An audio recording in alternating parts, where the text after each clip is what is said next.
falar do propósito do texto e a razão a qual o apóstolo escreve aos irmãos de Filipos esse texto.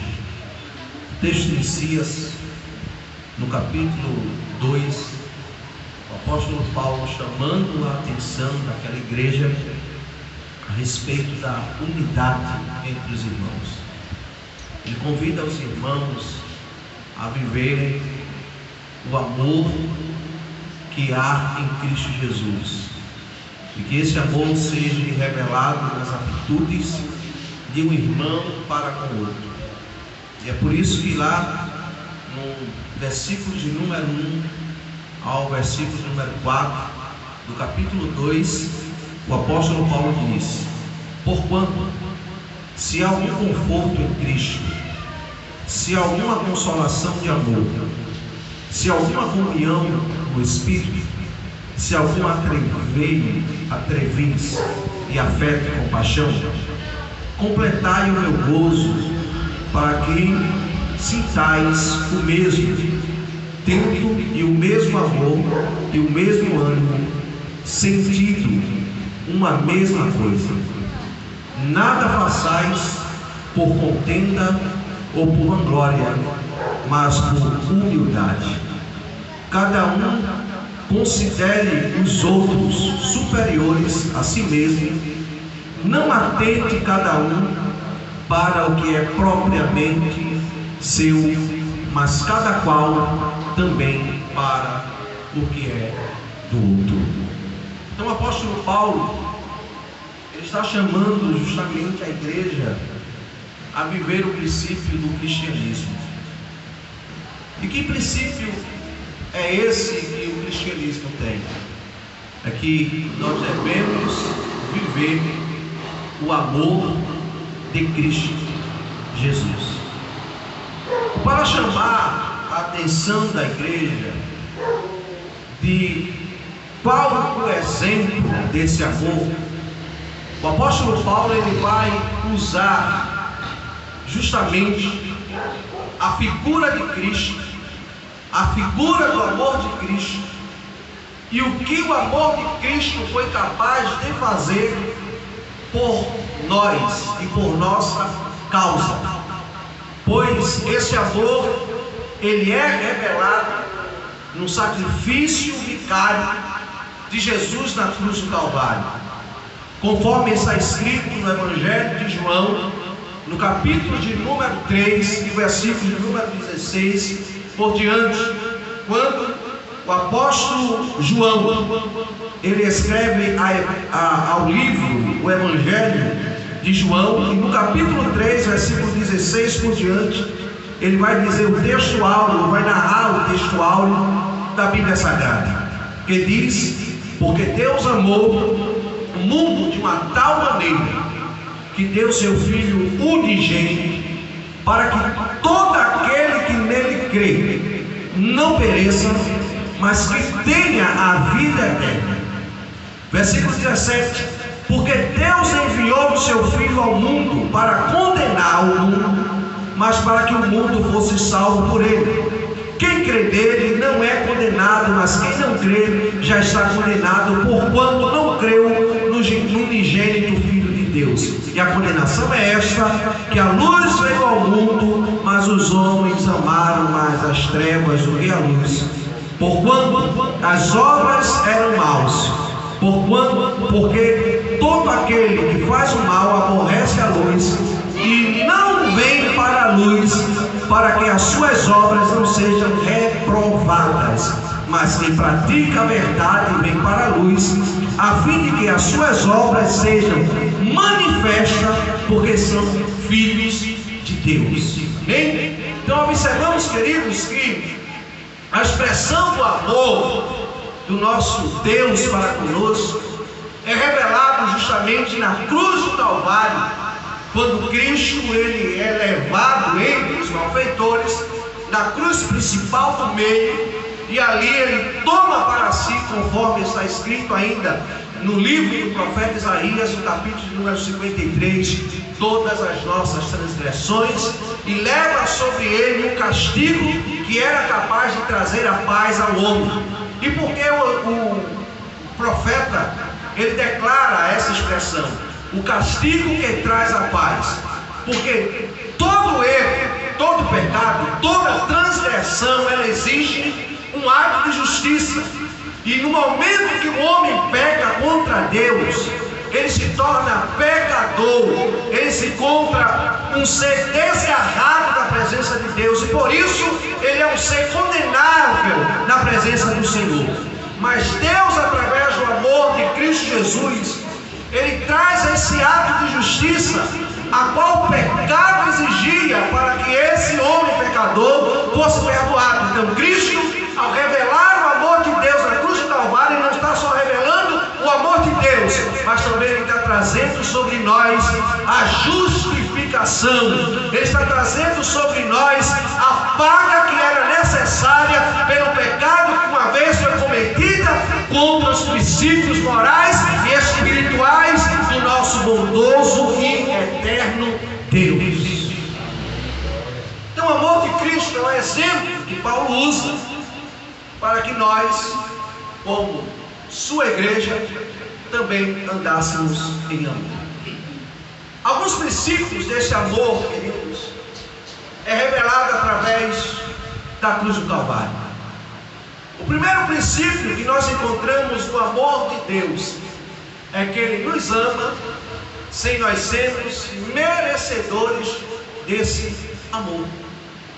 Observe o que está lá em Romanos, lá no capítulo de número 5 e o versículo de número 8. Romanos, capítulo 5 e o versículo de número 8. Quando o apóstolo Paulo, escrevendo aos irmãos que estavam em Roma, ele vai trazer a seguinte expressão, do capítulo 5, versículo de número 8.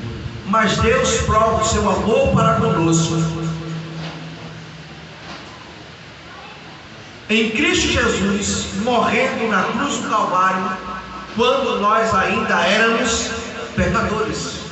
Em algumas versões está escrito: porque Deus, ele prova o seu amor para conosco no fato que Cristo morre por aqueles que são pecadores. Ou seja, a palavra pecador quer dizer inimigos de Deus, afastados da glória de Deus, afastados da presença de Deus. Então Cristo, quando revela esse amor de Deus para com a nossa vida, Ele nos revela no momento que nós éramos indignos de receber esse amor. Dentro desse contexto, o apóstolo Paulo está chamando a atenção da igreja. O apóstolo Paulo está chamando a atenção da igreja que nós devemos amar a todos igualmente como Cristo nos amou. E como é amar a todos da mesma maneira que Cristo nos amou? Nós devemos amar ao próximo, mesmo sem esse nos amar, mesmo que esse nos aborreça, mesmo que esse se levante contra a nossa vida, mas é a esse que nós devemos revelar o amor de Deus que está inundado em nosso coração. Por quê? Por Cristo, porque Cristo prova o seu amor para conosco no fato que Ele morreu por nós quando nós ainda éramos pecadores. É por isso, queridos, que lá no Evangelho de João ainda, no capítulo de número 15, o evangelista João narra a narrativa de Jesus, que diz: será que pelo justo alguém morreria? Sim, porque alguém pode dar a vida para o justo. Mas será que alguém morreria pelo ímpio? Ou seja, era Jesus mostrando que o seu amor seria revelado para a nossa vida quando nós éramos indignos, imperfeitos e pecadores. Ele revela esse amor. Ele não revelou esse amor porque nós já éramos justos. Ele não revelou esse amor já porque nós éramos bondosos. Ele não revelou esse amor porque nós éramos merecedores desse amor, mas não. Ele revela esse amor para conosco no fato quando nós ainda éramos inimigos de Deus, mortos em nossos delitos e nos nossos próprios pecados, e nos fazíamos escravos do pecado porque nós éramos dominados pelo pecado. Ou seja, o amor de Deus revelado em Cristo Jesus não está sendo revelado só nós que servimos a Ele e que estamos aqui nessa noite adorando a Ele na beleza da sua santidade. Esse amor de Deus também está sendo revelado aos ímpios que ainda não louvam o seu nome. Aí está sendo revelado aos homens que ainda estão vivendo pelo jugo do pecado, que ainda estão mortos com seus deleites e pecados. É a eles que também o amor de Cristo está sendo otorgado lá na cruz do Calvário. Sabe para quê? Para que através desse amor eles também possam ser alcançados por Deus, restaurados por Deus, salvos por Deus e libertos por Deus da vingança e da ira vindoura que há de vir sobre todos os homens perversos da face da terra. Então, queridos, mas o texto que nós tomamos nessa noite como base para essa mensagem, o apóstolo Paulo vai trazer grandes verdades para a nossa vida e para nosso conhecimento a respeito desse sacrifício de Cristo por amor de nós. A primeira grande verdade que nós encontramos nesse texto está no versículo de número 5, quando ele diz: de sorte que haja em vós o mesmo sentimento que também houve em Cristo Jesus.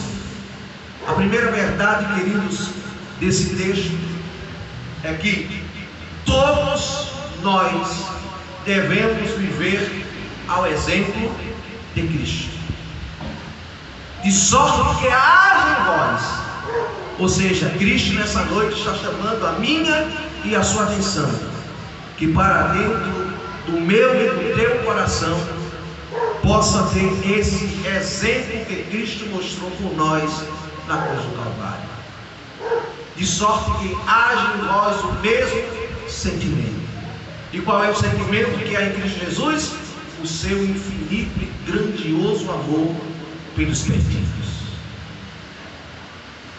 É por isso que lá no Evangelho de João, ainda no capítulo de número 15 e o versículo de número 10, Jesus Cristo chama os seus discípulos e diz: vocês serão meus amigos quando vocês cumprirem todos os meus mandamentos. E o mandamento que eu tenho vos dado é esse: que vocês amem uns aos outros, assim como Deus me amou e eu vos amei. E permaneçam nesse amor, assim como eu permaneço no amor do Pai.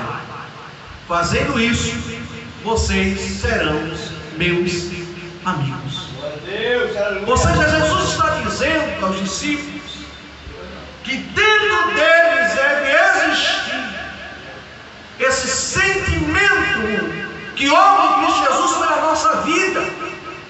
Jesus está dizendo: eu vos amei, e eu espero que assim como eu vos amei, vocês vos amem uns aos outros, porque vocês serão só os meus discípulos, vocês serão os meus amigos, vocês permanecerão na minha palavra, a minha palavra vai permanecer em vós, se vocês tiverem esse mesmo sentimento. Ou seja, queridos, na igreja de Deus não há espaço para divisão. Ou seja, queridos, dentro da igreja de Deus não existe espaço para inimizade. Ou seja, queridos, dentro da igreja de Deus não existe espaço para contenda. Sabe por quê? Porque na igreja de Deus o que deve existir é o sentimento mútuo que houve em Cristo Jesus pelas nossas vidas. Aí eu pergunto nessa noite, baseado nesse texto e nessa primeira verdade expressa através da palavra de Deus para mim e para a sua vida, e porque dentro da igreja, dentro da casa de Deus, nós encontramos divisões, separações, contendas, Porque nós encontramos porfias, discussões, porque ainda dentro da casa de Deus existem sentimentos como iras, como inveja.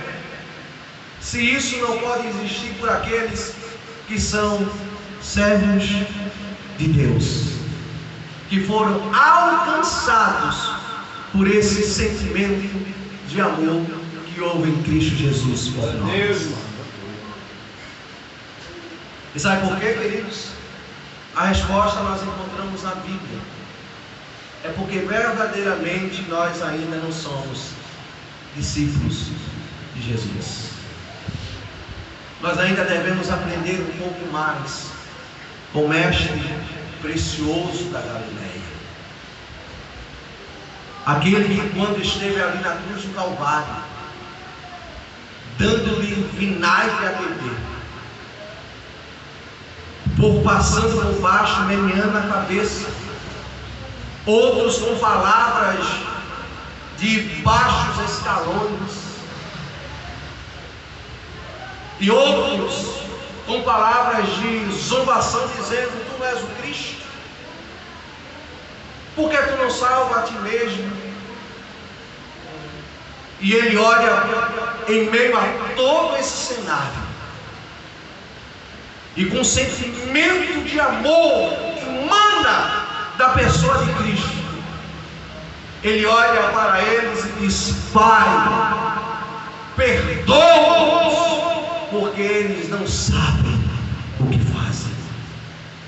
E esse perdão, querido, não foi simplesmente uma expressão verbal, mas verdadeiramente foi algo que foi gerado no coração de Cristo por aquele povo, que verdadeiramente, sem conhecimento, sem sabedoria, estavam blasfemando, estavam zombando, estavam mediando as suas cabeças para aquele que poderia lhe dar a vida e vida eterna. Então, queridos, nós, como servos de Deus, devemos ter esses sentimentos por aqueles que nos maltratam, por aqueles que desdenham de nós, aqueles que querem zombar de nós. Nós devemos não retribuir esse sentimento com esse sentimento, mas nós devemos retribuir com o sentimento que também houve em Cristo Jesus, com o sentimento de amor e de perdão para a vida deles, para que Deus consiga entrar na mente dele e mudar o pensamento dele ao nosso respeito e colocar o amor que está no nosso coração também no coração dele, para que também ele possa viver esse sentimento que há em Cristo Jesus. Quem está entendendo pode dizer amém?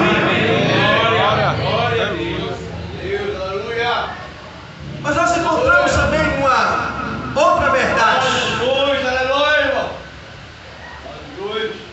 É o sacrifício que Jesus faz para revelar esse amor. No versículo número 6, o texto vai dizer que, sendo em forma de Deus, eu gosto mais do texto que diz: e sendo ele Deus. Porque quando eu digo ele tinha a forma de Deus, eu posso dizer que era só a forma, mas ele não era Deus. E é por isso que eu gosto da expressão que diz afirmativamente: sendo ele Deus, não teve por usurpação, ou seja, grandeza no seu coração, soberba no seu coração, grandeza no seu coração, de continuar sendo Deus, mas esvaziou-se da glória de Deus. E sabe o que quer dizer esse termo, esvaziar? Do grego, ekenou.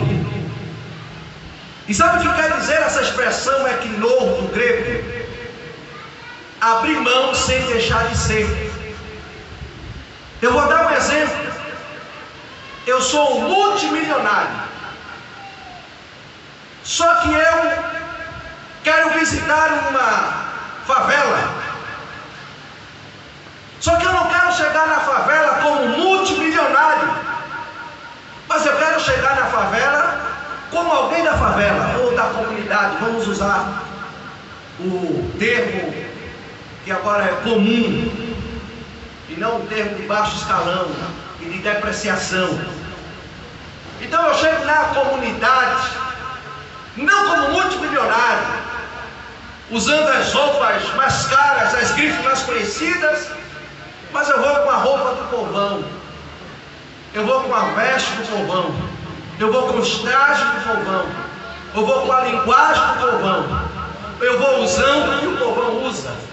Eu chego na comunidade de van, eu chego na comunidade através de Uber, de um aplicativo, ou eu chego através de um grande busão. E eu entro nessa comunidade e me apresento como um deles. Mas na verdade, o que eu sou é um multimilionário. E eu não deixei de ser um multimilionário. Ainda continuo com a minha conta bancária como milionário. Eu continuo tendo a minha mansão como multimilionário. Eu continuo tendo meus carros importados como multimilionário. Mas só que eu me apresento na favela ou na comunidade como alguém da comunidade, alguém que não goza de toda essa grandeza. Ou seja, eu abri mão de chegar na comunidade com aquilo que eu tenho, sem deixar de ter. Eu continuo tendo, mas eu não chego tendo. Foi isso que Jesus fez para revelar o amor de Deus através da cruz do Calvário. Sendo Ele Deus, esvaziou-se, ou seja, do verbo grego equinos, Ele abre mão dos atributos divinos sem deixar de ser Deus. Ele era Deus. E como Deus, Ele toma o que? A forma de homem. E como homem, Ele humilha-se ainda mais, humilhando-se até a morte e em morte de cruz. Observe, queridos, que nesses três textos nós vemos que o amor de Cristo por nós revelou um grande sacrifício. O sacrifício não foi simplesmente subir na cruz do Calvário, foi o maior sacrifício de todos. Mas o primeiro sacrifício foi Ele deixar os céus, deixar os seus atributos divinos, a adoração que era postrada diante dele desde a eternidade pelos serafins, pelos querubins, pelos anjos. Ele abandona tudo isso e ele vem trajar-se de homem, vestir-se de homem. E é por isso que o escritor hebreus vai dizer que como homem tudo ele foi tentado, ou seja, ele não veio simplesmente vestido como homem, mas ele sentiu como homem. Ele sentiu as necessidades que todo homem comum sente. Ele sentiu cansaço, ele sentiu fome, ele sentiu sede. Ele sentiu as tentações da vida como homem, mas sobretudo sem pecar. Nele não existia pecado, ele venceu o pecado. E é por isso que ele vai dizer no Evangelho de João, capítulo 16, versículo 33: no mundo tereis aflições e tribulações, mas tende bom ânimo, eu venci o mundo. E sabe por que ele disse eu venci o mundo? Porque ele, como homem, foi capaz de vencer todas as adversidades da vida. Então, se nós seguimos o exemplo dele, também com ele, nós venceremos todas as tentações, todas as fraquezas e todos os processos da vida. Louvado seja o nome do Senhor. Então, o primeiro sacrifício, querido, abandonar a glória de Deus e se tornar homem. Segundo grande sacrifício foi como o homem sofrer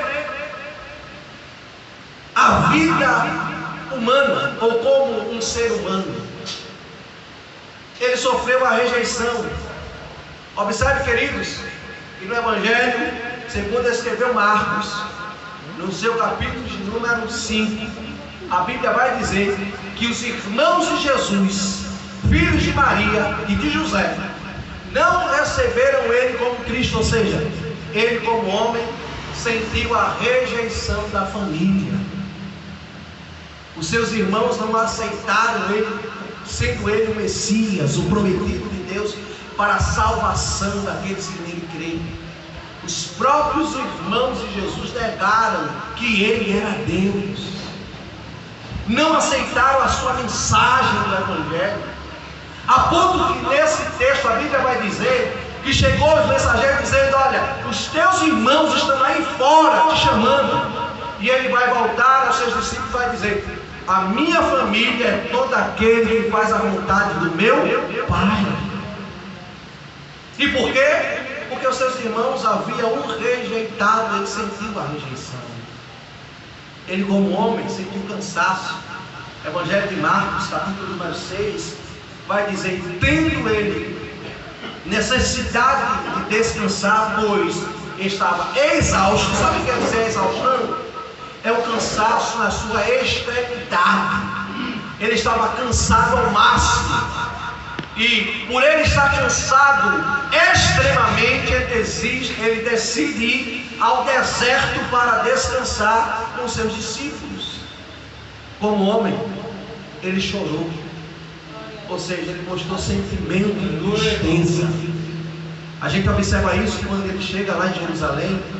E ele observa aquela grande cidade lá do alto.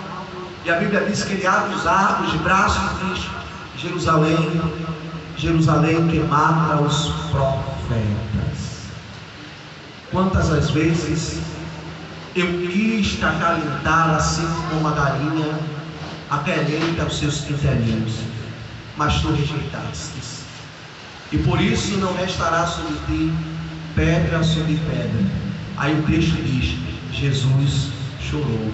Ou seja, Jesus sentiu tristeza por aquilo que haveria de acontecer naquela grande cidade para rejeitar o seu infinito e grandioso amor. Deixo algum espaço nessa noite para dizer que a Bíblia também ensina que o Espírito Santo de Deus se entristece por nós. Sabe quando o Espírito Santo de Deus se entristece por nós? Quando nós deixamos de dar ouvido às suas vozes. Quando nós não deixamos de atentar para o que Ele está querendo para a nossa vida, para a sua salvação, para a sua vida eterna, para uma vida de santidade, para uma vida de santificação, para uma vida de obediência à vontade e à palavra de Deus. Quando nós não fazemos caso dessa vontade, a Bíblia diz que Ele se entristece. Por isso o apóstolo Paulo escreve aos Efésios dizendo: e não entristeçais o Espírito Santo de Deus, para qual fosse selado para o dia da redenção. Então ele, como homem, sentiu a tristeza daqueles que não davam ouvido à sua mensagem. Como também ele sentiu tristeza pela morte de um amigo. Quando no Evangelho de João capítulo 11 a Bíblia diz que quando ele se depara com o túmulo de Lázaro e com as irmãs de Lázaro, Marta e Maria, e com toda a comoção que havia na cidade por causa de Lázaro, aí o texto diz: Jesus chorou. Ele teve todos os sentimentos que o homem teve. Ele sentiu as tristezas humanas. E a maior tristeza que o meu mestre, o teu mestre, enfrentou foi quando ele chegou lá no Jardim das Oliveiras. E a Bíblia vai dizer que ele convida 3 discípulos: Pedro, Tiago e João. E ele diz aos outros discípulos: ficai aqui que nós iremos um pouco mais adiante para orar. E quando ele chega um pouco mais adiante no Jardim das Oliveiras, ele volta-se para os 3 e diz: ficai aqui que eu vou um pouco mais à frente. E ele convida os 3 discípulos a orar com ele, porque ele vai dizer: a minha alma está angustiada até a morte. Veja que tristeza que Jesus sentiu. E a Bíblia vai dizer que essa tristeza foi tão grande que ele sentiu uma pressão tão grande na sua vida. O evangelista Lucas, narrando esse texto, vai dizer que no momento que Jesus estava orando, o seu suor se transformou em sangue. E segundo o cardiologista cristão, ele foi descrever essa atitude. E porque Jesus foi sangue, ele disse que não foi nada de sobrenatural, é algo muito natural e que pode acontecer com qualquer homem.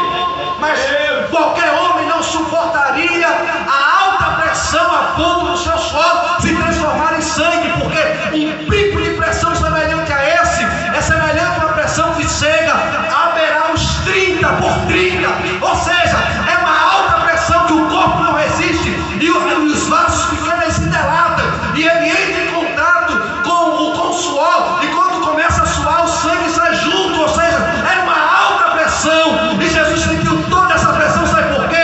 Porque naquele exato momento ele sabia que era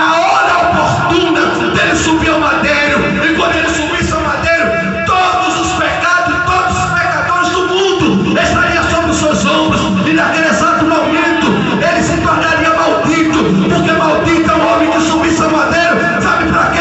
Para que através da sua maldição nós fôssemos libertos da condenação eterna e tivéssemos direito à vida eterna com Deus.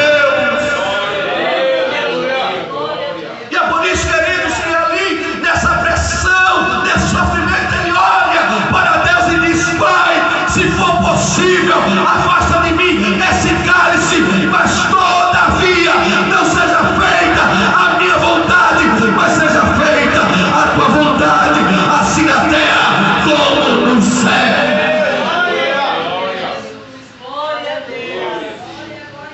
Ele conheceu o sofrimento, mas preferiu a dor do sofrimento em vez da rejeição àquele sofrimento. Sabe por quê? Porque ele nos amava. Aleluia. Porque ele sabia que se não houvesse todo aquele sofrimento, todo aquele escárnio, nós hoje não estaríamos aqui adorando, louvando e exaltando o seu santo e sacrosanto nome. Mas sabe o que eu aprendo, queridos, na última parte desse texto? É que depois da sua morte e depois do seu sepultamento, aonde José de Arimateia levam para o sepulcro virgem, onde ninguém nunca tenha sido sepultado, ao terceiro dia,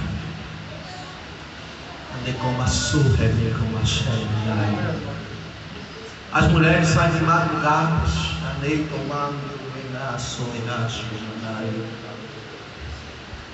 e elas vão embalsamar o corpo de Jesus, como era o costume da época.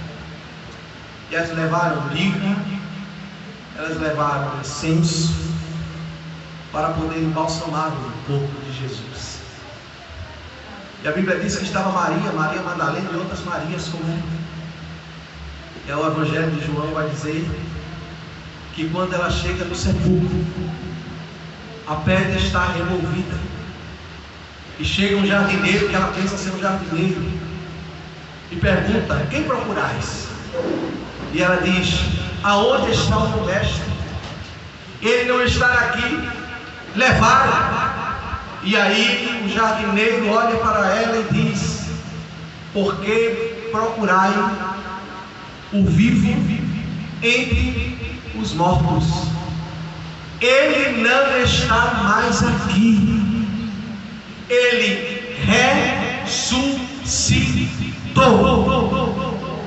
Quando o jardineiro diz isso, ela se volta, ela observa que é Jesus que está falando com ela, e Jesus dá um recado dizendo: agora vai e anuncia aos 11 que eu ressuscitei, e avisa a Pedro que eu irei ter com ele. A Bíblia vai dizer que durante longos 40 dias, Jesus ele passa, depois de ressurreto, na presença de alguns lugares. O apóstolo Paulo, escrevendo aos irmãos em Coríntios, vai dizer que ele foi visto depois de ressuscitado por mais de 500 irmãos, e entre esses 500 irmãos, muitos estavam com ele quando ele foi assunto aos céus, 120 discípulos.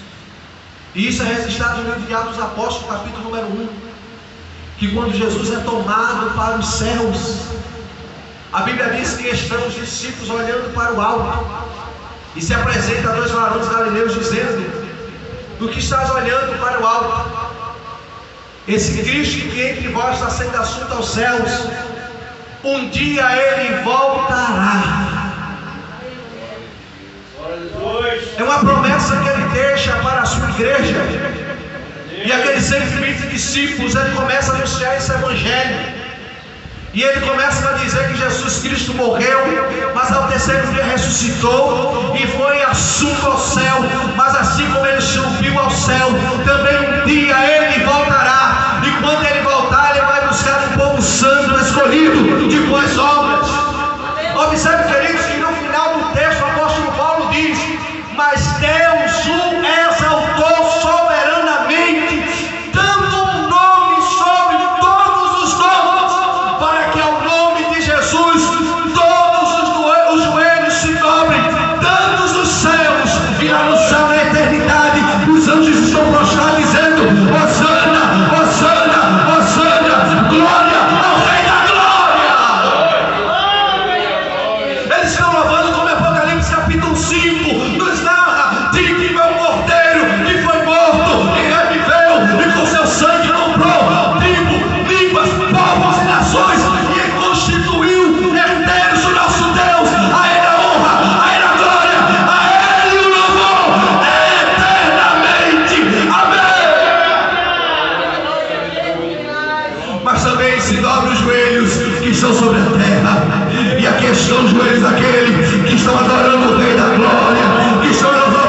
toda língua o confesse que Ele é o Senhor, para a glória de Deus Pai.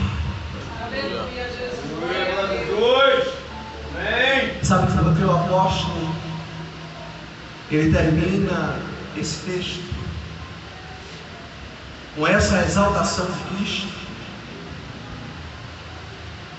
para mostrar o exemplo que ocorrerá com a igreja de Deus.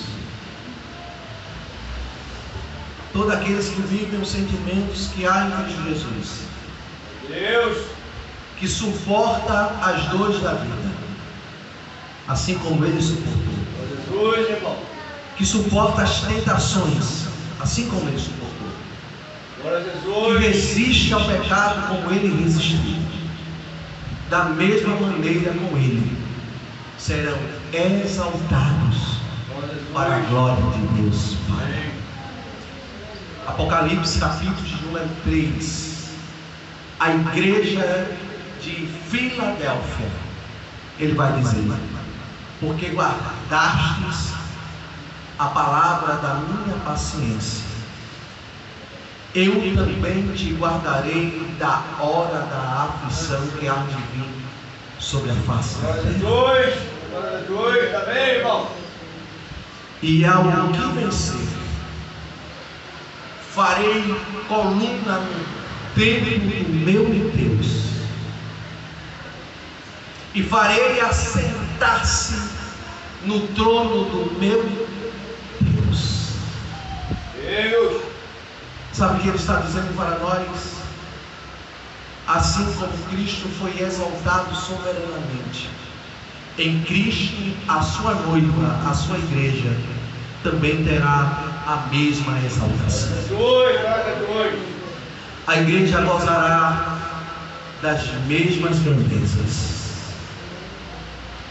Quando naquele precioso dia que o noivo encontrar a sua noiva, que está ornamentada, santificada, excelente e com boas obras, ele vai dizer: vinde e entre no gozo do teu Senhor. Nessa noite, queridos, o Espírito Santo de Deus nos faz um convite através dessa mensagem. E o convite de Deus para a nossa vida é que nós possamos viver ao exemplo de Cristo, e que nós possamos ser verdadeiramente cristãos na pessoa de Cristo. Nós possamos viver esse amor a qual Ele nos amou, que nós possamos viver esse mesmo sentimento que Ele sentiu por nós, a ponto de sacrificar a sua própria vida por amor de nós, para que através do seu sacrifício, da sua entrega e da sua obediência ao Pai, Ele nos salvasse das trevas para a sua maravilhosa luz. E eu gostaria de dizer nessa noite, para nós encerrarmos essa mensagem, esse amor de Cristo é para todos. Não existe um grupo seleto que Ele escolheu para revelar esse amor. E é por isso que, como nós já lemos, está expresso em João 3,16, o amor de Deus é para todo mundo. Por isso o apóstolo Paulo, escrevendo a Timóteo no capítulo de número 2, versículo número 3 da primeira carta, ele vai dizer: a vontade de Deus é que todos os homens, totalidade, se salvem e venham ao pleno conhecimento da verdade. Queridos, o amor de Deus é para todos. O desejo de Deus salvar o homem todos os homens, é para todos. Mas nós sabemos que nem todos morrem salvos, e nem todos vivem esse amor de Cristo. Sabe por quê? Porque para nós sermos salvos e entrarmos nessa totalidade que Deus escolheu, e para que nós possamos viver esse amor que é revelado a todos, também necessita de uma atitude nossa. E que atitude é essa? Que a Bíblia nos ensina.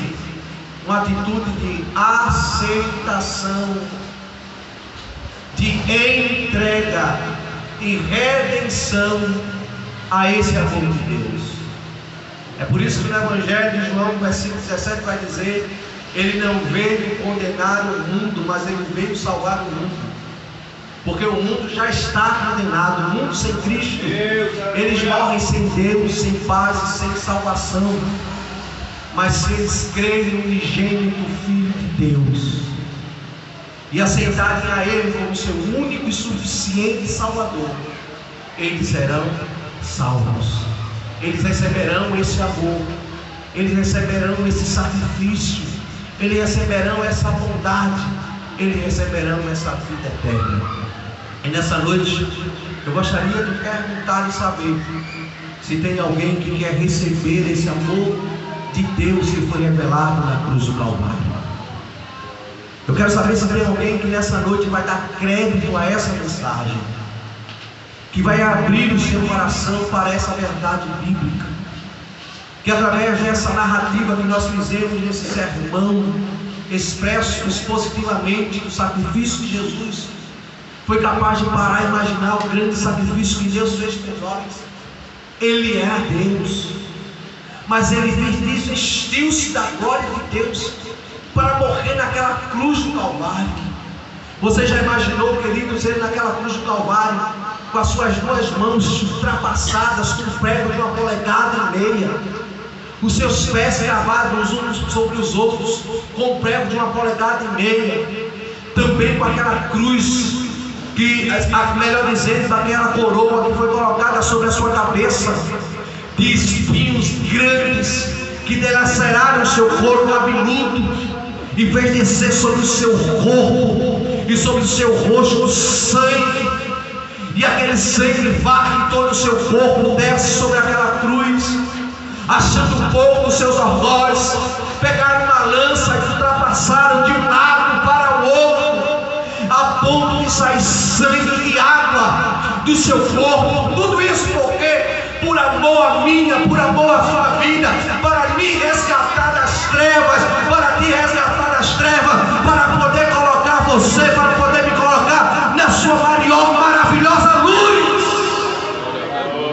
para que nós possamos viver na luz, assim como na luz Ele está, para que nós pudéssemos ser feitos filhos de Deus. Nessa noite Ele está aqui dizendo: foi por você, foi por você, eu fiz tudo isso por você, eu deixei a glória que era para mim, para sofrer tudo isso na cruz do Calvário, por amor à sua vida. Foi para que você fosse salvo, liberto, transformados no poder do Evangelho. Que você possa refletir nesse grandioso amor de Deus. Amém? Que Deus abençoe a todos. Missionária Miscelânea, ela ora, encerrando o trabalho nessa noite. E logo depois nós entregamos a bênção sobre a sua vida. Em nome do Senhor Jesus. Cumprimento a todos com a paz do Senhor. Amém. Tenho me dado a oportunidade para orar, para agradecer por este culto da família, mas eu não poderia deixar também de pedir aos irmãos, quem puder, por favor, tragam 1 quilo de alimento, para que nós possamos ajudar alguém quando precisar. Pois eu e o diácono Cícero estávamos ali atrás, conversando com alguém que estava precisando assim, de 1 quilo de alimento, e nós não tínhamos aqui agora para aceder, para ajudar aquela pessoa, né? E nós somos uma família, e família está junto, unido e ajudando ao próximo, não é assim? Então, se você puder, traga seu quilo de alimento, não esqueça, confie suas compras, diga: Senhor, isso aqui é para a tua obra, para a obra social da igreja, né? E você vai poder ajudar 1 quilo seu, com outro quilo do irmão, vai 2. A gente pode assim ajudar alguém que está precisando. Ficamos comovidos ali, eu e o diácono, porque ele não pôde ajudar naquela situação ali, mas eu creio que Deus está no controle e vai botar alguém lá na frente para ajudar ele. O Pedro já botou, amém? Deus abençoe, vamos orar. Soberano Deus maravilhoso, nesse momento, Pai, estamos aqui na Tua presença, Senhor, a Te agradecer por este culto da família, Senhor, que é assim o Senhor venha grandemente, Pai, levando seus filhos em paz para os seus lares. Obrigada pela palavra, obrigada pelos louvores que aqui foram entoados, pela vida de cada um que aqui está presente, Senhor, porque eles estão aqui porque o Senhor trouxe um a um, Senhor. Aleluia. Então leve eles em paz para os seus lares. Dê uma noite de paz, um sono tranquilo e reparador, uma família de, aliás, glória, uma semana de vitória, Pai, para cada família aqui representada. É o que nós te oramos e te agradecemos. Hoje para todo sempre, a igreja diz: amém. Glória a Deus. Que a graça do Senhor Jesus, o grande amor de Deus, nosso eterno Pai, a bondade e a misericórdia do Espírito Santo esteja sobre nós hoje para todo sempre, e toda a igreja diz: amém.